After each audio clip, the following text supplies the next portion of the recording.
스루야의 아들 아비새가 대답하여 이르되 시므이가 여호와의 기름 부으신 자를 저주하였으니 그로 말미암아 죽어야 마땅하지 아니하니까 하니라. 다윗이 이르되 스루야의 아들들아 내가 너희와 무슨 상관이 있기에 너희가 오늘 나의 원수가 되느냐. 오늘 어찌하여 이스라엘 가운데에서 사람을 죽이겠느냐. 내가 오늘 이스라엘의 왕이 된 것을 내가 알지 못하리요 하고. 우리 사람은 기본적으로 감정을 가지고 있어요. 그리고 때로는 이성보다 감정이 더 크게 우리 자신을 좌우해요. 그래서 우리 마음에 상처를 준 사람에 대해 미움을 걷어내고 용서한다는 것이 결코 쉽지 않은데요. 용서가 무엇일까요? 바로 지은 죄나 잘못한 일에 대해 꾸짖거나 벌하지 아니하고 덮어주는 거예요. 성경 안에서 억울하고 답답한 일을 당한 사람을 떠올려 보자면 야곱의 12아들 중 요셉을 떠올릴 수 있어요. 형들로부터 미움을 당해 애굽의 종으로 팔려가는 일이 있었죠. 그러나 하나님 앞에서 그 삶의 행실들을 지켜내면서 애굽의 총리로 세워지기까지 하면서 그렇게 끝내 하나님께서 참 잘되게 하신 인생의 자리에 서게 되었어요.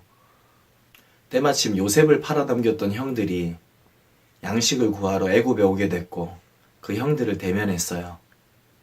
인간적으로 볼 때 자기 인생을 대단히 꼬이게 만들었던 장본인들이고 분명히 요셉이 지닌 권력을 통해서 복수할 절호의 기회로 삼을 수도 있었어요. 그런데 그 복수할 수 있는 절호의 기회를 복수의 기회로 삼지 않고 용서의 기회, 사랑의 기회, 더 나아가 하나님을 찬양할 기회로 삼았어요. 마태복음 18장을 보면 용서에 질문하는 베드로와 예수님의 대화가 등장해요. 그때 베드로가 나와 이르되 주여 형제가 내게 죄를 범하면 몇 번이나 용서하여 주리이까? 7번까지 하오리이까? 예수께서 이르시되 내게 이르노니 7번뿐 아니라 7번을 70번까지라도 할지니라. 예수님 말씀 그대로라면 내게 죄를 범한 형제에게 우리는 490번까지 용서하라는 것인데 이것은 끝까지 용서하라는 말씀이에요. 그리고 그 용서의 근거로 뒤이어서 빚진 자의 비유를 말씀하셨는데요. 우리가 용서해야 할 이유가 무엇인지를 분명히 알려주고 계세요. 우리가 먼저 하나님 앞에서 죄 용서함을 받은 자들이기 때문에 용서해야만 한다는 거예요. 하나님 없이 멋대로 살면서 죄사슬에 얽매여 결국 지옥에 떨어질 우리의 인생 살리시기 위해서 천국으로 인도하시기 위해서 예수님으로 하여금 대신 죄값 치르게 하신 그 은혜, 이 은혜를 우리가 받았다면 우리의 용서는 너무도 당연하다는 거예요. 하나님 앞에 죽을 죄를 지었던 우리를 용서하시려고 십자가에 대신 돌아가신 예수님, 그분은 십자가 위에서 이렇게 기도하셨어요. 아버지, 저들을 사하여 주옵소서. 자기들이 하는 것을 알지 못함이니이다.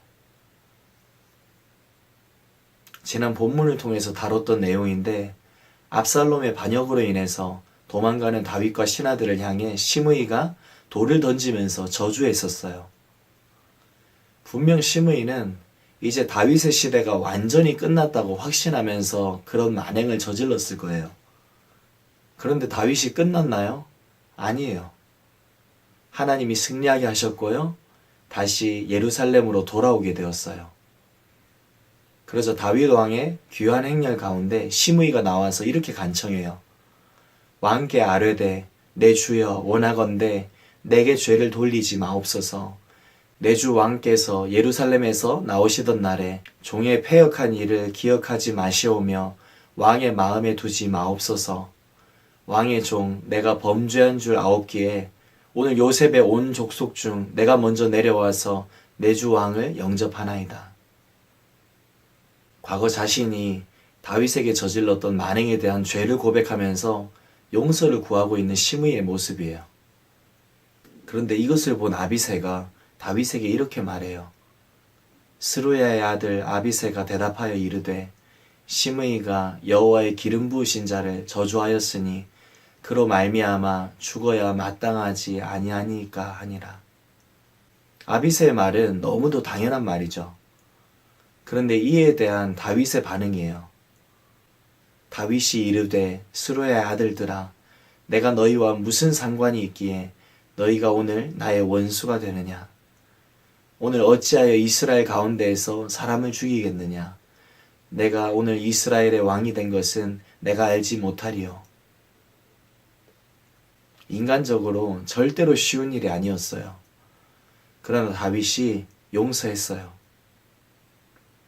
이거 다윗이 인간적인 마음으로 뭔가 성품이 탁월해서 용서할 수 있었던 것일까요? 아니에요.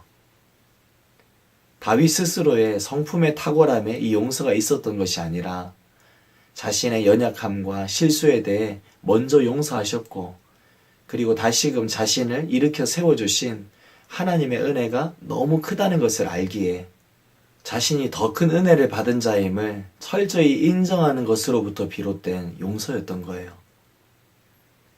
오늘 우리도 이런 용서로 다가가야 돼요. 인간적인 서운함에 집중하면서 내 잣대로 용서할지 말지를 고민하면 우리에게 용서는 너무나도 어렵기만 한 숙제예요. 그렇지만 그 전에 우리는 먼저 떠올려야 돼요. 내가 하나님께로부터 먼저 용서받은 사람이다. 하나님께서 내게 베푸신 용서는 내가 베풀 용서보다도 훨씬 크고 놀랍고 값진 것이었다. 그리고 이 생각 가운데서 용서하는 것이 여전히 너무 어렵게 느껴질 때 예수님 말씀을 떠올려야 되겠어요.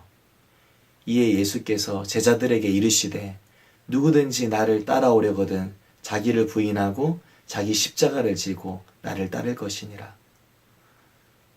예수님께서 우리를 용서하시기 위해 먼저 지신 십자가, 그 십자가 나도 지오리이다. 그 십자가 지셨던 예수님의 영으로 내 안에 함께 하시며 역사하여 주옵소서. 그렇게 온전한 용서로 반드시 승리를 이루시는 저와 여러분들 다 되시길 주의 이름으로 축원합니다.